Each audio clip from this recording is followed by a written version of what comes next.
First of all, I'd just like to say that I attended the empty chair town hall today in Greenville that was put on by Indivisible SC.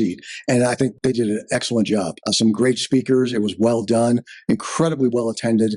And I'm thankful for the outpouring of people that showed up. I think it was great. I unfortunately didn't have the chance to speak. If I had the chance, here's what I would have said. I'm not here today to address empty chairs or empty suits. Graham, Scott, and Timmons have made it well known that they don't believe that they work for us with their words and their actions.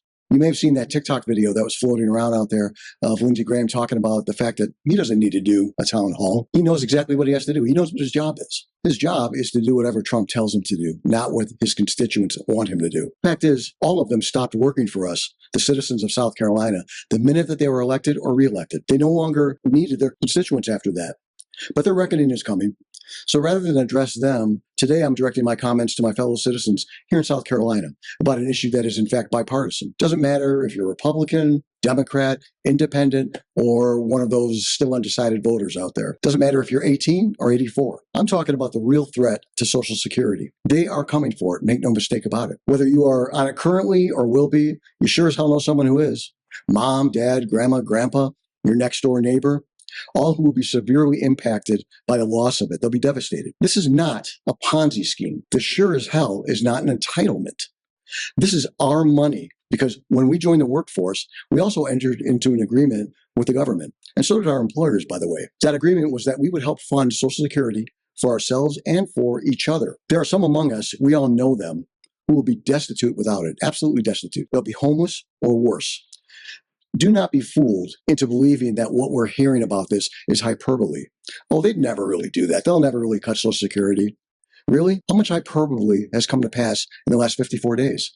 How much more will come to pass in the next 54 days? And also, don't be fooled into thinking, well, let's just wait and see. There's some sort of grand plan that's going to kick in that will benefit all of us. There is no plan that will benefit you and me. There is, however, a plan that will benefit billionaires like Elon Musk, Trump, his cabinet, and multimillionaires like Timmons, who, by the way, is part of the Doge team. And apparently their mascot is a chainsaw. See, here's the thing. The Doge math, it ain't mathin'. They're coming for Social Security to help fund the tax cuts being put in place for the wealthy, which will further expand the already huge wealth gap in our nation and also in South Carolina. Cutting their taxes means that there's not enough money to reduce the deficit and national debt, or to fund programs that benefit those who really need them here in South Carolina. Then what they'll do is they'll also come for additional funds from our Social Security, and they're coming for it. So I say, hands off of our Social Security. If you truly intend to touch it, by the way, then I want all my money back. All of us should get all of our money back that we've contributed over the course of our work life. This is a bipartisan issue. This is a threat to all of us in South Carolina.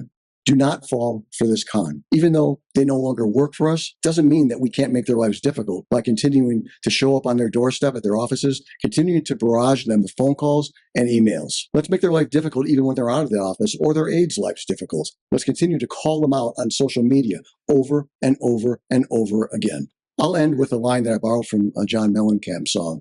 You got to stand right up for something or you're going to fall for anything. Do not fall for this con. We are being scammed in real time by our own elected officials. We deserve better.